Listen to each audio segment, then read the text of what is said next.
Boa noite, queridos. Meu Deus, que maravilha, né? Estou emocionado, irmãos. Obrigado. Eu estou muito feliz de estar aqui com os irmãos, muito. O coração realmente está cheio de alegria. Antes de começar, eu quero apresentar duas pessoas maravilhosas. Uma delas é a irmã Graça. Fique de pé, irmã Graça, por gentileza. Essa aqui é a irmã que me acolheu lá na cidade de Esteio. É a cidade que nós estamos vindo começar um trabalho. Na verdade, ela já começou um trabalho. E nós estamos vindo dar o apoio e continuidade, assumindo essa obra. Irmã Graça, muito obrigado. A senhora é uma bênção na nossa vida. Amém? Pode sentar. Antes de eu começar a falar, irmãos, a palavra de Deus diz que a nossa mulher é o vaso mais frágil, né? Nós temos que honrá-la, né? Quero chamar a mulher mais linda do Amazonas, tá, irmãos? É do Amazonas. Não vai assustar as irmãs, é do Amazonas. Chega aqui para dar uma palavra para a igreja, meu amor. Depois eu vou falar um pouquinho. Deixar minha esposa Vânia dar uma palavra para a igreja. Boa noite, queridos. Estamos muito felizes porque a nossa chegada aqui em Porto Alegre é a vontade do Senhor. Eu tenho falado lá em Esteio para as irmãs, para os irmãos, que nós em Manaus estávamos na zona de conforto. Eu me converti esse ano, vou fazer 30 anos de convertida. Eu brinco que eu estava na aba do meu pastor. Nós estávamos com um grupo de irmãos amados que nos deixavam uma zona de conforto, porque a gente tinha a nossa igreja, nós éramos cuidados, e o Senhor nos deu uma prova para que nós pudéssemos demonstrar o seu amor. E quando o Senhor tocou no coração do meu esposo, e automaticamente Ele tocou no meu coração, Ele disse: você tem coragem de ir para Porto Alegre, largar tudo e começar a dar continuidade a uma obra? Eu falei: tenho, vamos. Porque o Senhor já tinha preparado o nosso coração. E quando, queridos, nós falamos que vimos para cá, para Porto Alegre, são loucos. Lá é muito frio, vocês não vão aguentar. Não, vocês não têm noção, lá não é Manaus. Lá não tem tambaqui, lá não tem farinha do Areni, não tem açaí. Irmã, cupuaçu, eles gostam mais ou menos. E queridos, e falaram algo assim para a gente, falaram muitas coisas. Como eu tenho compartilhado, muitos tentaram nos desanimar. Outros nos levantar para ouvir a voz do Senhor. E falaram não. Uma coisa que quando eu entrei aqui na cidade, e falaram para mim assim, lá em Manaus, muitas pessoas disseram: olha, Rio Grande do Sul é tomado por espírito de feitiçaria. Vocês vão para aquele lugar, melhor vocês arranjarem uma igreja por aqui. E quando eu entrei aqui, eu lembrei muito de Davi com Golias. Eu falei: Senhor, nós estamos entrando nesse lugar, não com espada nem com lanças, mas nós vamos no teu nome, Senhor. Nós não vamos da nossa força, porque nós sabemos que se nós vamos entrar naquele lugar com a nossa força, nós vamos perder. Nós sabemos que o Senhor está à frente da batalha, é o Senhor que vai lutar por nós, é o Senhor que vai suprir as nossas necessidades, é o Senhor que vai nos capacitar, nos vai sustentar. E eu profetizei isso o tempo todo no meu coração. E eu disse: é para lá que o Senhor nos quer. E nós vamos no nome de Jesus. E eu estou muito feliz de estar aqui sendo acolhida por uma igreja do Senhor, pelo pastor que acolheu meu pastor de uma maneira tão carinhosa. Nós precisamos desse amor dos irmãos. Precisamos de vocês, porque o reino de Deus, ele não tem placa. Amém? Todos nós temos um objetivo, que é levar o máximo de pessoas para o céu. E juntos nós vamos ganhar o sul para Jesus. Amém? Deus abençoe. Deus abençoe, amor. Glória a Deus. Glória a Deus, irmãos. Deus é bom, não é? Deus é maravilhoso. E hoje eu quero falar um pouquinho sobre algo que eu gosto muito. Mas antes, eu estava lá em Manaus, trabalhava há 18 anos numa multinacional. Não sei se os irmãos conhecem, a Moto Honda da Amazônia. Trabalhei com o Dalton, né? Que o pastor Alas conhece. O Damon, que é o meu amigo em comum também. Quando ele chegou na igreja, nós fomos os discipuladores dele, nós éramos noivos, 18 anos atrás, e eles chegaram e nós acompanhamos e cresceu uma amizade. E quando ele soube que eu vinha para cá, ele me ligou. E ele ligou triste, né? Porque quebra um pouco, né? Você vai para um outro... Eu vou para o outro extremo do Brasil. E aí ele falou, olha, mas eu tenho um amigo lá que é do meu coração. Só que ele não me falou que ia ligar para o senhor, pastor. Ele só falou do senhor, como o senhor... E logo depois eu já recebo a mensagem e a coisa foi realmente muito rápida. E eu confesso aos irmãos que eu me senti amado. Me senti amado pela igreja através da vida do pastor de vocês. E eu creio que Deus vai gerar uma aliança de vidas na nossa vida, amém? Gerar vidas. E hoje eu vou falar, eu li ali, amando pessoas e cuidando bem delas. Isso é precioso e eu quero falar sobre isso hoje. Você sabe, irmãos, que a arca no Antigo Testamento, ela é comparada à igreja. Sabia? As pessoas, elas riam da arca. Elas zombavam da arca. Elas falavam mal do pastor da arca. Diziam que ele não conseguiria. Mas a salvação só estava na arca. Deus instituiu a igreja para salvar. Para salvar as pessoas. Eu vou contar algumas experiências que nós temos vivido em Manaus. Eu trabalhava lá na nossa igreja como supervisor de células. Tínhamos algumas células. E trabalhava com discipulado também. No MDA, que é o mesmo projeto que vocês estão. E no discipulado 1 a 1. Discipulado realmente profundo. E isso aqui não é comercial, irmãos, é um livro que eu estou lendo, é um livro meu mesmo, que eu quis realmente trazer para mostrar para os irmãos. É do Bruce Wilkinson, Você Nasceu para Isso. Como Deus faz milagres e abençoa pessoas através de você. Eu estava há 18 anos nessa multinacional, eu tinha uma boa casa, tenho ainda na verdade, ela está lá em Manaus. Tinha um carro, tenho 2 filhos, o Lucas e o Levi, deixo um abraço deles aqui, o Lucas de 16, o Levi de 10. E como a Vânia falou, estamos vivendo, ajudando pessoas, trabalhando. Tinha um bom emprego, conseguia me manter tranquilamente, como falei para os irmãos. E um dia, alguém disse assim, tem algo para você lá em Esteio, uma cidade do Rio Grande do Sul. Você aceita aí? Eu pensei, meu Deus, mas o meu coração ardia, irmãos. Meu coração ardia por vidas. Eu vou contar algumas experiências aqui de coisas impactantes que aconteceram na nossa vida lá em Manaus. E Deus nos preparando realmente para esse momento.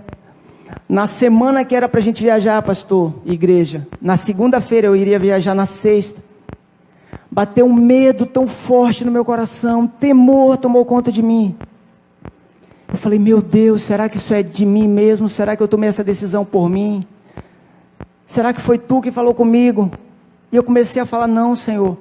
E todos os dias eu levanto cedo, e eu oro, e realmente não há segredo, irmãos. As células são bênção, cuidar de pessoas é bênção, mas o segredo dos segredos é o nosso relacionamento com Deus. Esse é o segredo. E eu levantava de manhã e eu orava e eu fazia um devocional pela manhã. E todas as manhãs eu fazia o meu devocional em Romanos, nesse período. Isso foi na segunda-feira que aconteceu, eu chorei demais. Na terça, eu levantei para fazer o meu devocional. Deus falou comigo assim, o Espírito Santo falou, seu devocional hoje é em Josué. Eu não estava fazendo no Antigo Testamento, eu fui para Josué. Capítulo 1, e comecei a ler aquilo. Eu não te mandei ser forte e corajoso? Não te mandei eu? Aonde pisares a planta do teu pé, eu te darei por herança. Assim como fui com Moisés, eu serei contigo. E aquilo começou a crescer em mim, uma força, uma alegria. E eu falei, Deus, muito obrigado. Porque o Senhor, Ele responde aos nossos anseios e às nossas orações. Diga para a pessoa que está do seu lado, você é uma semente. Diga para ele, você é uma semente. Você sabia disso? Amém? Nós somos sementes, irmãos. E eu quero falar um pouquinho sobre isso. Sempre quando eu vou ministrar em algum lugar, eu gosto de contar uma historinha. Às vezes Deus fala conosco e Deus, Ele não tem um padrão. A Bíblia diz que Deus, Ele trabalha na multiforme graça. Não é verdade? Então Deus não tem um jeito específico. Às vezes Ele fala com brandura, às vezes ele fala com firmeza. E eu me lembro da história do pastor. O pastor, sempre que ele pregava, ele tinha um filhinho, e o filhinho dele ficava correndo na igreja. Corria e ele pregava, e ele passava muita vergonha com aquilo. Um dia ele chegou com o filhinho dele em casa e disse assim: olha, filho, eu vou pregar. Se você correr naquela igreja, eu vou parar de pregar e eu vou disciplinar você. Então, tá bom, pai. Aí ele estava pregando muito bem, na unção, glória a Deus, estava tudo bem. Final da pregação, quando ele olha quem estava correndo, filhinho dele, correndo na igreja. Ele deixou o microfone, pegou a criança, botou no ombro e saiu andando. Aí a criança olhou para a igreja olhou para a criança, ela disse: irmãos, orem por mim.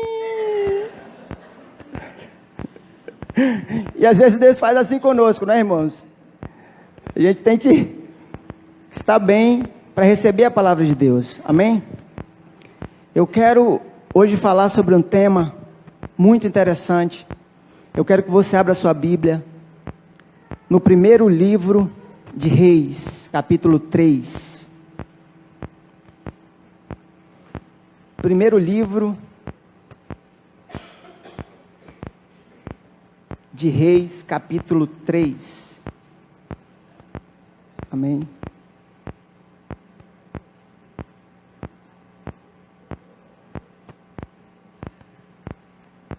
Pastor Wallace.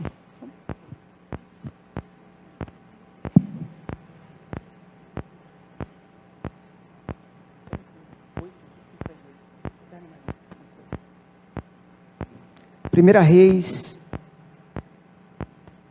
3, do 16 ao 28. Amém? Antes de começar a ler esse texto, eu quero lhe falar alguns dados da Unicef, né? O meu tema nessa noite é mães que deixam viver e mães que deixam morrer. Você sabia que você é pai ou mãe espiritual de alguém? Talvez seja, é para ser, né? Nós temos que gerar. Lá em João, capítulo 15, Jesus falou aqui: se nós estivermos na videira, nós daremos frutos, não é? Então, você e eu temos que dar frutos. Amém, querido? Então, você é uma mãe espiritual. Paulo falou para Timóteo: olha, meu filho, eu te gerei em meio a dores de parto. Ou seja, você gerar uma outra vida, você ganhar alguém para Jesus, gera dor. Não é fácil. Muitas vezes as pessoas estão aprisionadas, estão realmente dominadas pelo mal. Então, eu quero te dar alguns dados hoje, da Unicef. No Brasil, existem aproximadamente 8 milhões e meio de crianças abandonadas. 8,5 milhões de crianças abandonadas do Brasil. Dados da Unicef. Nos Estados Unidos, 500 mil. Ou seja, existem muitas crianças que estão sem mãe e sem pai. Tudo que tem fim no mundo físico, começa no mundo espiritual. Tudo. As coisas começam no mundo espiritual. E eu quero falar sobre isso hoje. Mães que deixam morrer e mães que deixam viver. Salomão era um rei. Ele não era o sucessor, não deveria ser ele. Ele não estava na linhagem de sucessão. Mas por um pedido da mãe, por um projeto de Deus, ele assumiu o reinado. E agora eu fico pensando que aquele povo estava olhando, um jovem, Salomão era muito jovem, não era ele para ter sido rei. E você sabe que o povo fala, e eu fico imaginando aquele povo falando: o que esse jovem quer? Esse jovem vai assumir o reinado. Davi foi o maior rei que nós tivemos. Ele não vai dar conta. Mas eles não sabiam que Salomão havia pedido, na sua intimidade, algo precioso de Deus. Ele havia pedido sabedoria. Tiago fala isso: se você quiser sabedoria, peça do alto, das luzes, onde não há sombra nem variação de mudança. Não é isso? Então eu quero ler um texto com você. A primeira situação que Salomão passou quando ele estava no reinado. 16. 1 Reis 3,16. Então vieram 2 mulheres prostitutas ao rei e se puseram perante ele. E disse uma das mulheres: Ah, Senhor meu, eu e esta mulher moramos numa casa, e tive um filho, e estando com ela naquela casa, e sucedeu que ao 3º dia depois do meu parto, teve um filho também esta mulher. Estávamos juntas, nenhum estranho estava conosco na casa, somente nós 2 naquela casa. E de noite morreu o filho desta mulher, porquanto se deitara sobre ele. E levantou-se à meia-noite, tirou o meu filho do meu lado, enquanto dormia tua serva, e deitou no teu seio o seu filho morto, e deitou no meu seio. E levantando-se pela manhã para dar de mamar meu filho, eis que estava morto. Mas atentando pela manhã para ele, e eis que não era meu filho, o que eu havia tido. Então disse a outra mulher: Não mais o vivo é meu filho, o teu filho o morto. Porém esta disse: Não, por certo, o morto é teu filho, o meu é o vivo. Assim falaram perante o rei. Então disse o rei: Esta diz: Este que vive é meu filho, e o teu filho é morto. E a outra diz: Não, por certo, o morto é teu filho, e o meu filho é o vivo. Dizei mais o rei: Trazei-me uma espada. E trouxeram uma espada diante do rei. E disse o rei: Dividi em 2 partes o menino vivo. Dai a metade a uma e a outra metade a outra. Mas a mulher cujo filho era vivo falou ao rei, porque em suas entranhas se enterneceram por seu filho, e disse: Ah, Senhor, Senhor meu, dai-lhe o menino vivo, e de modo nenhum mateis. Porém a outra dizia: Nem teu nem meu seja dividido. Então o rei respondeu e disse: Dai a esta o menino vivo, e de maneira nenhuma o mateis, porque esta é sua mãe. E todo Israel ouviu o juízo que havia dado o rei, e temeu ao rei, porque viera o que havia nele, sabedoria de Deus, para fazer a justiça. Aleluia, aleluia. Feche seus olhos. Senhor, muito obrigado pela tua palavra, Pai. Nos colocamos na tua presença e queremos, Pai, ser instrumento de bênção, porque tu já falaste comigo, Senhor. E eu te peço que tu transmita essa palavra aos irmãos, que nós juntos podemos crescer, Pai, em comunhão e graça diante da tua presença, mediante essa palavra poderosa. Queremos, Senhor, entender realmente qual é o teu querer para nós nessa noite, no nome de Jesus. Amém. Amém. Irmãos, nós temos uma causa aqui complicada. Salomão agora está numa situação complicadíssima, porque ele tinha que dar um veredito sobre uma situação delicada. 2 mães, cada um contou uma história, cada um falou algo, e agora o rei tinha que dividir, tinha que julgar sobre isso. E eu quero falar agora sobre 2 tipos de mãe que estão nessa história, e que muitas vezes nós somos essa mãe na igreja. Eu vou falar sobre características das mães que deixam morrer. Primeiro, versículo 19. De noite morreu o filho desta mulher, porquanto se deitara sobre ele. Sabe, irmãos, muitas pessoas chegam na igreja, muitas vezes as pessoas vêm com aquela carga do que elas receberam no mundo, de tudo que elas aprenderam, elas foram construídas, e agora elas chegam na igreja, e elas precisam ser tratadas, elas precisam ser cuidadas. E aqui nós temos uma mãe, um exemplo de uma mãe, totalmente descuidada, porque o que ela fez? Ela dormiu em cima do bebê. Quantos tem filho aqui? Você já imaginou uma cena dessa? Você que tem filhinho, já teve filho pequeno, agora está grande, eu não sei. Mas você que é mãe, imagine uma cena dessa. a mãe dormiu em cima da criança, totalmente sem cuidado nenhum. E às vezes, irmãos, as pessoas chegam na igreja e a gente acha que elas vão se virar sozinhas. A gente acha que elas vão chegar, que elas vão receber a palavra e que elas vão aceitar Jesus e que já está tudo bem, que elas não precisam ser tratadas. Tenham cuidado sobre elas. Essa mãe fez isso.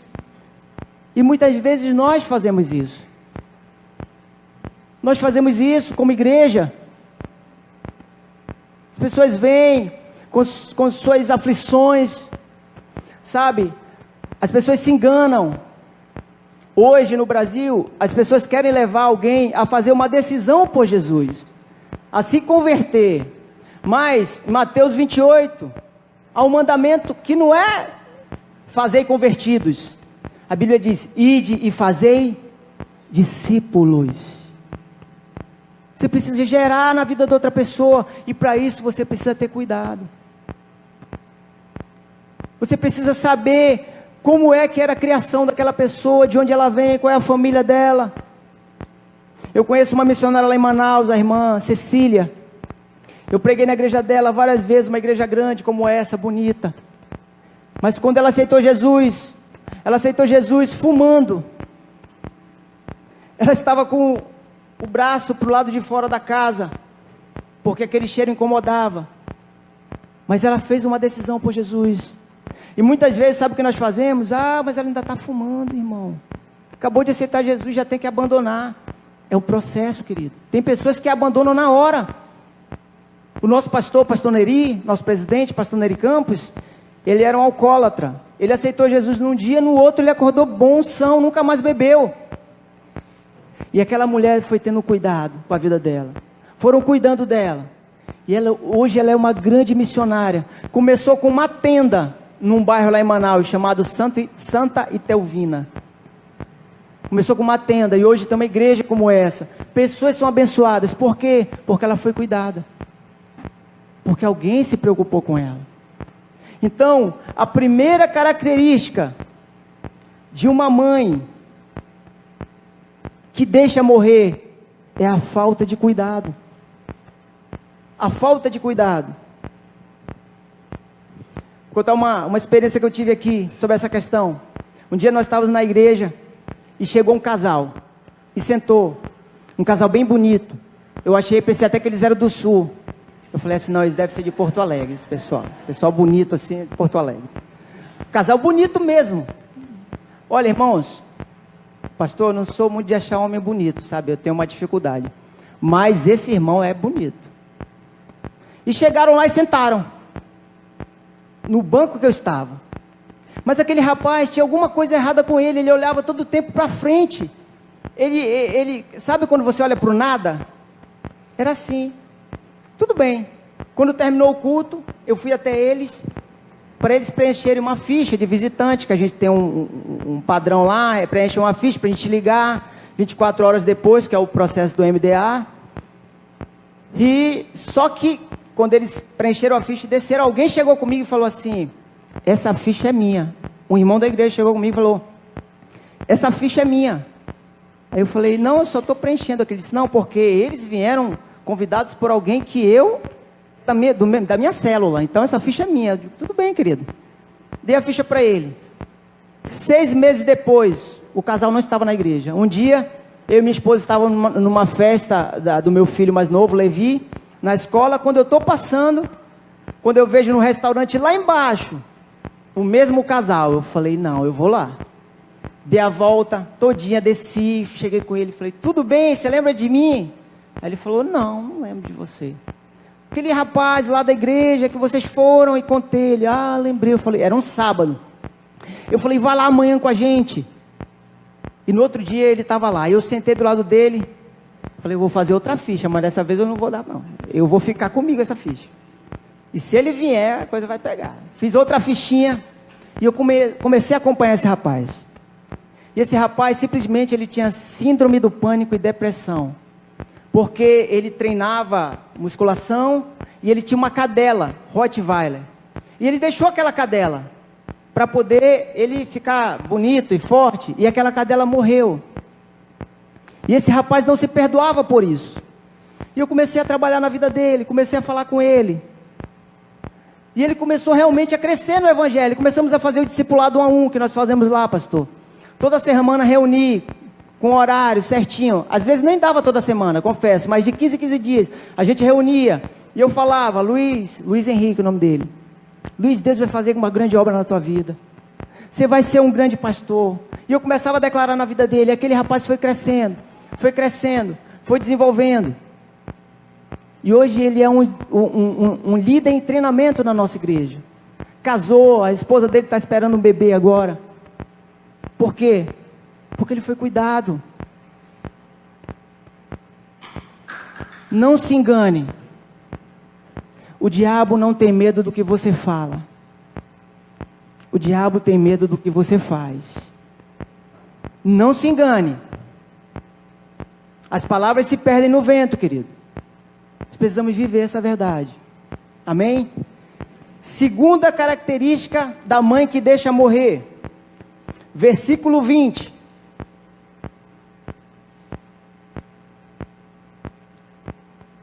E levantando-se à meia-noite, tirou o filho do meu lado, enquanto dormia a tua serva, e o deitou o seu, e a seu filho morto deitou no meu seio. Irmão, vamos imaginar a cena. Ela acordou e viu que o filho estava morto.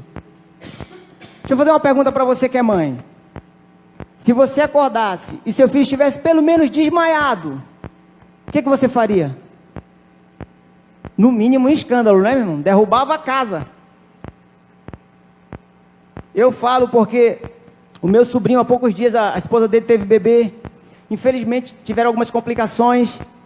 E a criança faleceu depois que ela saiu, passou 7 dias em casa e veio a óbito no berço. E quando a mãe, a esposa do meu sobrinho, foi pegar a bebê, ela não chorou. O meu sobrinho saiu com ela nos braços, desesperado, para o meio da rua, gritando. Agora, o que essa mãe fez? Ela viu que o filho dela estava morto, ela pegou ele devagarinho morto, tirou o vivo de lá, colocou o morto e colocou o filho com ela e deitou novamente. Irmãos, segunda característica da mãe que deixa morrer: indiferença. Não está preocupado se está morto, se está vivo, tanto faz. Muitas vezes nós, como igreja, nós não olhamos para a pessoa que está do nosso lado, irmãos. Às vezes a pessoa está morrendo, está sofrendo, está passando dificuldade, muitas vezes financeira, emocional, mas nós estamos na nossa zona de conforto, com os nossos controles remotos, com o nosso ar-condicionado ligado, e as pessoas estão morrendo. Quanto vale uma vida? Quanto vale uma vida, meu irmão? Eu te faço essa pergunta: quanto vale uma vida? Característica de uma mãe que deixa morrer: indiferença. Não está preocupado, tanto faz. Não é comigo. Não podemos aceitar isso para a nossa vida, amém? Somos diferentes, irmãos. Temos que se preocupar com a vida das pessoas. Nós temos que amá-las. Irmãos, eu falei agora sobre a igreja, que a igreja é como a arca. Você vê, a arca, tinha problema dentro da arca? Tinha, irmãos, um monte de animal diferente. Eles tinham que comer. Eu imagino a mão de obra para alimentar todo aquele pessoal. E aí depois eles faziam as suas necessidades, tinha que limpar. Isso era a família de Noé para fazer tudo isso. Tem problema? Tem problemas. Muitas vezes você vai ter uma divergência com alguém, mas não podemos nos tornar indiferentes às pessoas. Não podemos, irmão, jamais. O pastor Wallace falou um tema aqui. Qual é o tema? Juntos somos melhores. Lá em Manaus é juntos somos mais fortes. Esse ano é isso também. Então você vê que Deus está conduzindo a igreja de uma maneira. Precisamos, irmãos. A indiferença não pode estar conosco. Amém? Terceira característica de uma mãe que deixa morrer. Versículo 26. Mas a mulher cujo filho era vivo falou ao rei, porque as suas entranhas se lhe enterneceram pelo filho. E disse assim: Ah, Senhor, dai-lhe o menino vivo, e de modo nenhum mateis. Porém a outra dizia: nem teu, nem meu, seja dividido. Terceira característica, palavra de morte, palavra negativa. Uma queria a vida, a outra falou o que? Não, nem meu, nem teu, pode matar. Que seja dividido. Oh, irmãos, nós precisamos viver uma igreja diferente. Isso aqui é uma simbologia. Era o reino. Salomão, trazendo para o nosso momento, era a figura de Jesus, tendo que julgar, tendo que dar um parecer. E agora pessoas do reino estão vivendo isso. O pastor falou uma coisa interessante, e eu sempre falo isso. Eu falei hoje isso pela manhã lá na igreja. Nosso culto no momento agora está sendo pela manhã. Vamos passar para a noite, quando retornar. Mas eu falei pela manhã sobre isso. Às vezes, irmãos, nós estamos com palavras duras, palavras de indiferença para as pessoas. Não nos preocupamos como ela está. Não nos preocupamos com a vida que ela está vivendo. E falamos palavras de morte. Palavras de morte. Por que essa pessoa fez? Essa mulher, essa mãe, ela disse: olha, nem meu nem teu, seja dividido. Seja dividido. Pode matar. Mas dentro do reino existem também mães que deixam viver por outras pessoas, estão cuidando de outras pessoas, estão vivendo por outras pessoas. E eu quero falar um pouquinho disso também. Características das mães que deixam viver. Versículo 21. E levantando-se pela manhã para dar de mamar ao seu filho. Olha só, cuidado. Ela levantou para quê, querido?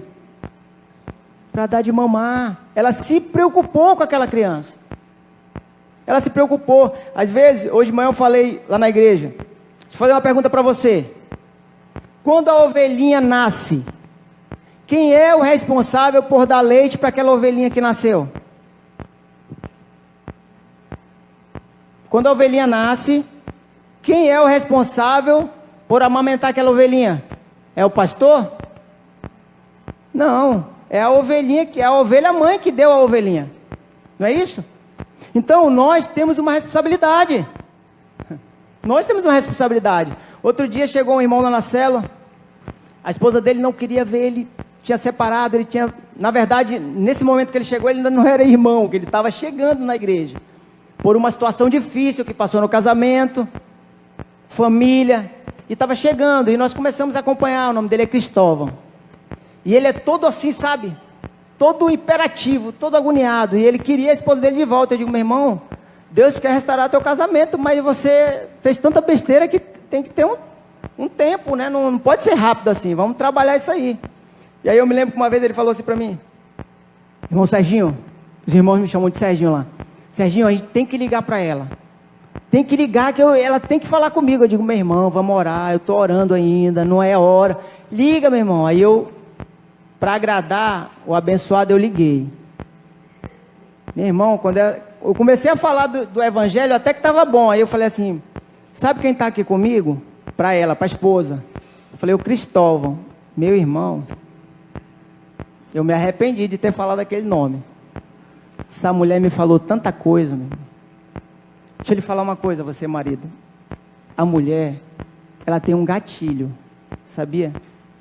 Quando ele dispara assim, ó, pá, meu amigo, sai da frente. A mulher começou a falar, e falou, olha, se o senhor ligar para mim e falar o nome desse homem, eu nunca mais falo com você. Tudo bem, eu falei para você, meu irmão, vamos orar, e começamos a orar, e ele começou a ficar uma bênção na célula. Eu falei, não te preocupa, que ela vai voltar naturalmente, vive a vida com Deus primeiro. E começamos, aí ele começou realmente a avançar na célula. Um dia eu estou na ronda trabalhando, meu celular começou a tocar, aí o nome dele, né, eu estava em fechamento, eu falei, não posso atender agora, que eu sei que eu vou ter que conversar com ele, né, a gente tem que dar atenção para as pessoas. Ele era da célula e ligou, eu falei, puxa, eu vou ter que atender. Quando eu atendi, ele estava gritando, ela está aqui, eu falei, quem é? A polícia, meu irmão? Quem que está aí? Ele falou, não, a minha esposa. Enfim, voltaram, reataram, voltaram a ficar bem. Ela começou a ir na célula, começou realmente a se aprofundar em Deus, ficaram uma bênção. Aí eles não eram casados, fomos padrinhos de casamento dele, do Cristóvão e da Penha. Aí um dia ele chegou comigo e disse assim, Serginho, nem te conto, eu ganhei uma pessoa para Jesus. Eu, glória a Deus, meu irmão, ganhei uma pessoa, vou trazer ele para você. Eu digo, para mim? Por que para mim não, para você cuidar? Eu digo, não, meu irmão, é você que vai cuidar, não foi você que ganhou? Você ganha a ovelha e traz para o pastor cuidar? Não, meu irmão, eu vou cuidar desse que eu ganhei, você cuida desse que você ganhou. É assim. Quem dá o leite para a ovelhinha é a ovelha mãe, que gerou a ovelhinha. Senão daqui a pouco, pastor, você não consegue mais só cuidando de ovelha, né? Então a gente dá um suporte, a gente ajuda, a gente está junto. Mas quem vai cuidar da ovelhinha? A ovelha que ganhou. Amém? Então, mães que deixam viver, primeiro, cuidado. Aquela mãe se levantou de manhã cedo e disse, olha, eu vou levantar para mim amamentar essa criança. Eu vou dar leite para ela poder ficar forte, crescer. Segunda característica da mãe que deixa viver, versículo 21. Levantando-se pela manhã para dar de mamar ao filho, eis que estava morto. Mas atentando pela manhã para ele, eis que não era o meu filho que eu havia tido. A mãe que deixa viver, ela conhece o seu filho. Ela conhece o filho que ela tem. Você que é mãe, você conhece o seu filho aqui? Eu acho que se o seu filho tentar te dar um tombo, vai ser difícil, né? Eu tenho um filho de 16, às vezes ele tenta, né, me dar uma volta, aí eu chego com ele e digo assim, filho, Lucas é o nome dele. Eu falo assim, olha aqui para a testa do papai. Aí ele olha e digo, o que tem escrito na testa do papai? Tem escrito bobo? Ele, não, pai. Não engana, meu irmão. Não engana, a gente que é pai, a gente sabe. Onde eles estão passando, a gente já passou. A gente já tentou enganar os nossos pais, ó. E eles estão passando lá e querem nos enganar. Então, característica da mãe que deixa viver, ela conhece o seu filho. Precisa conhecer. Para você conhecer, você precisa estar com ele. Você precisa tirar tempo de relacionamento com ele. Conhecer, se aprofundar na vida dele. Por que aconteceram aquelas situações? Por que aquele trauma emocional? Por exemplo, o Luiz Henrique, eu jamais imaginava que ele estava daquele jeito por causa de um cachorro, que era importante para ele. Às vezes, irmãos, nós achamos que o que é importante para o outro não é importante para nós. E nós atropelamos o outro por causa disso. Isso acontece muito no casamento. Você que é casado sabe disso. Sempre o que é para você é mais importante. Geralmente é assim. Se a esposa está com dor de cabeça, mas é só uma dor de cabeça. Dá para fazer. Dá para você. Né? Essa questão de relacionamento é interessante, né? Contar uma coisa que aconteceu com a gente uma vez. Lá em casa é assim, inventaram uma coisa chamada TPM, irmãos. É uma coisa que mexe com a mulher, sabe? Com a estrutura da mulher. E aí, quando eu chego em casa, o meu filho mais velho, eu tenho um sinal.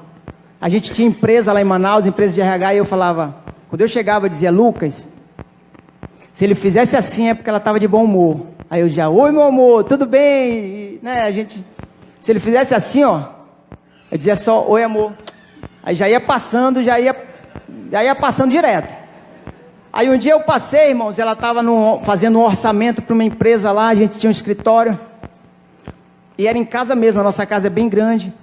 E aí ele fez assim, eu falei, ih, sujou, né? Aí eu passei, dei um oi para ela e quando eu entrei na cozinha, eu olhei para a pia, pastor Alisson, eu disse assim, não é possível, não existe tanta louça numa casa suja.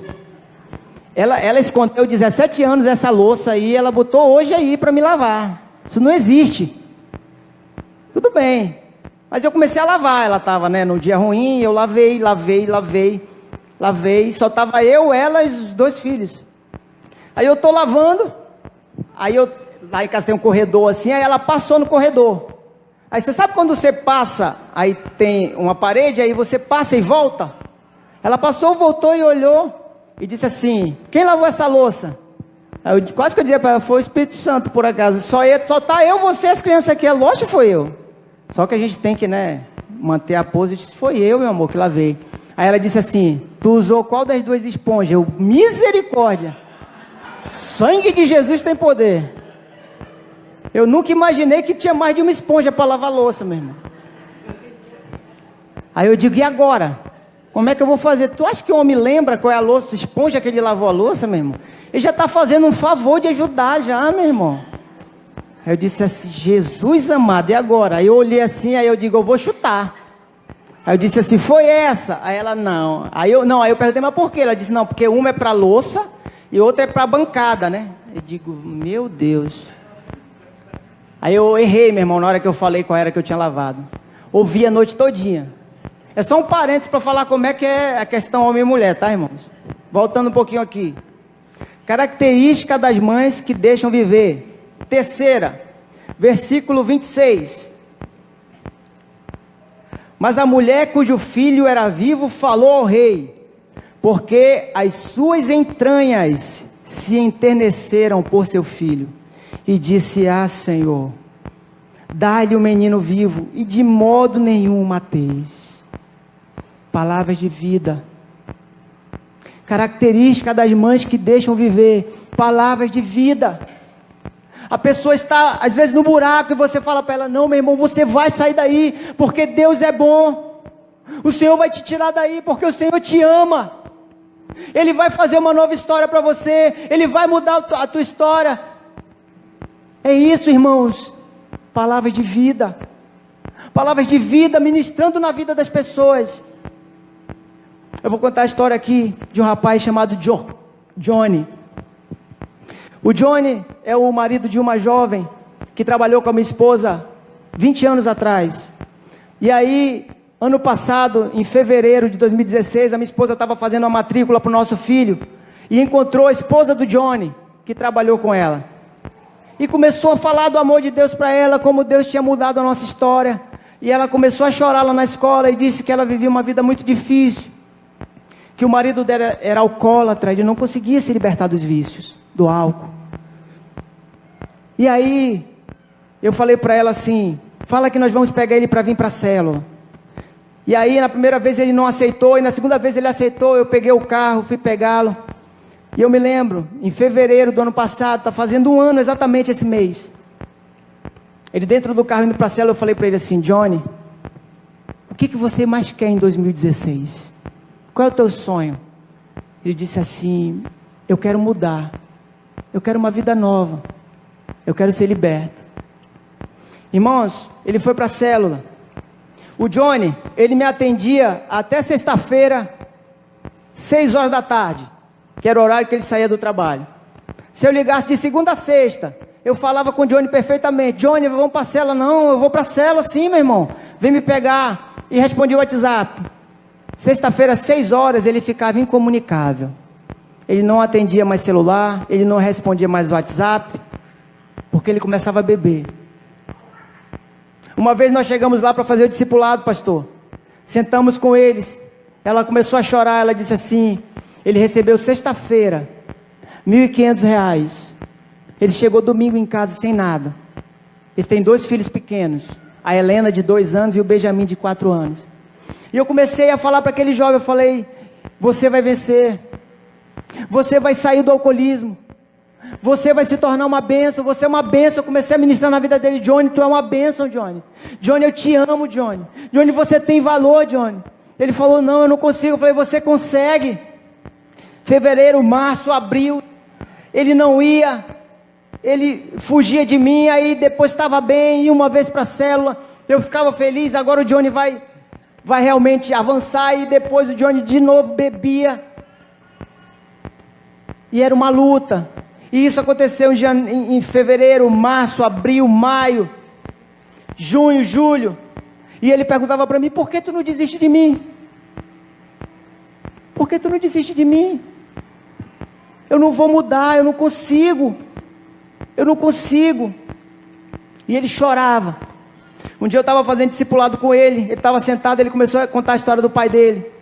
Aí ele falou assim, contou tudo que tinha acontecido com o pai dele. E o pai dele é alcoólatra, também igual. É igual.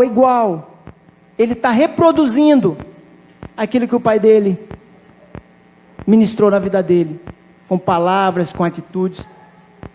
E eu falei para ele, Johnny, você vai ser um grande pastor, você vai ser uma bênção. E aí, naquele dia ele chorou muito, mas não conseguia. Um dia no mês de setembro, nunca mais me esqueço, no feriado, 5 horas da manhã, eu estava dormindo. O meu telefone começou a tocar. 5 horas da manhã. E aí, como Deus nos deu uma auxiliadora, na verdade, a palavra diz isso, aí é ela que atendeu. Ela atendeu. E ela me acordou e disse assim, tem um homem gritando aqui no telefone. Quando eu atendi, era o Johnny. O Johnny estava chorando, gritando. Dizendo assim, eu preciso de ajuda. Eu vou morrer, eu não quero. Eu quero mudar, mas eu estava cansado, irmãos, era um feriado, eu queria estar com a minha família, eu queria descansar, e eu falei, sabe, pensei comigo, eu vou fazer uma oração nesse telefone, e outro dia eu falo com o Johnny, eu falei, Johnny, aí eu fiz aquela oração profissional, você sabe qual é a oração profissional, irmão? Você fala assim, ô querido, Deus te abençoe, Johnny. Eu comecei a orar profissionalmente, comecei a falar para o Johnny, mas eu não queria, porque eu queria dormir, porque eu não acreditava que o Johnny ia mudar, porque desde fevereiro que o Johnny falava a mesma coisa. Mães que deixam viver e mães que deixam morrer. E o Espírito Santo naquele momento falou para mim assim, faz uma pergunta para ele, Sérgio, pergunta se ele quer que você vá lá. Aí eu falei, não é Deus não. Eu falei, não, há possibilidade de ser Deus, 5 horas da manhã, eu feriado, eu com sono. E eu perguntei, Johnny, você quer que eu vá aí? Ele falou, eu quero. Eu falei, Vânia, eu vou ter que ir lá. Eu peguei o carro e fui. Mas eu já não fui mais como eu estava. Eu já fui diferente. Eu fui como se fosse o Lucas ou o Levi. Eu fui amando aquele rapaz. Quando eu cheguei lá, eu subi a escada. Ele estava sentado numa cadeira com o braço na mesa.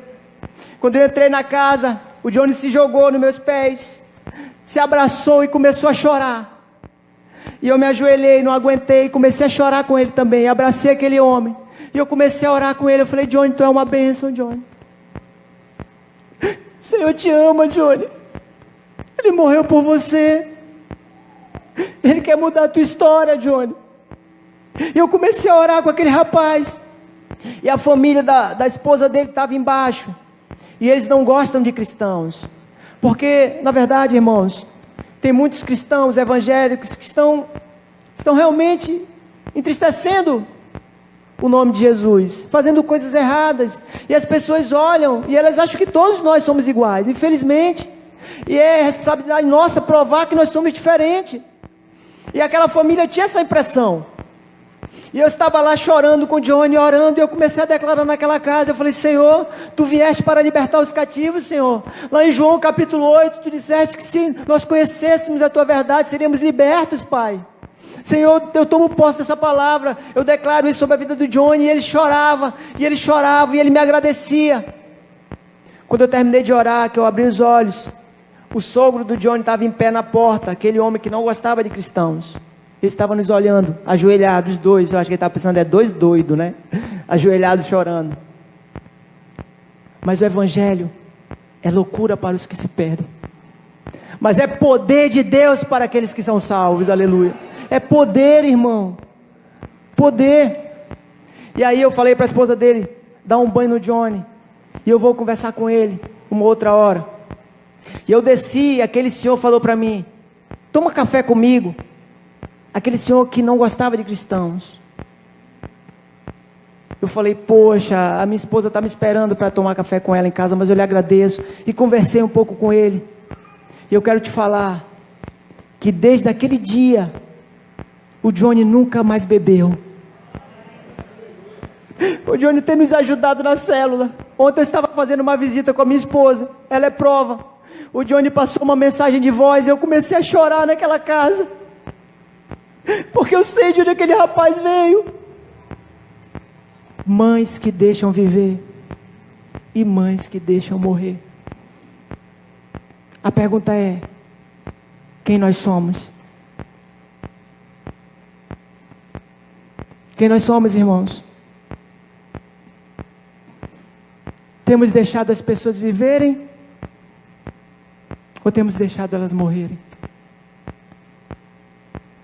Quem nós somos? E eu volto a repetir a pergunta que eu fiz no início: quanto vale uma vida? Irmãos, as pessoas têm falado coisas para mim, elas têm dizendo, tu é maluco, tu deixou um emprego bom, você não vai ganhar nada, você vai ganhar uma ajuda de custo lá, você vai passar necessidade. Mas eu sei que vidas serão restauradas ali naquele lugar. Eu sei que vidas serão transformadas ali, irmãos. Eu tenho essa convicção, como eu estou respirando aqui nessa noite. Mães que deixam viver e mães que deixam morrer. Quem somos? Pense nisso nessa noite.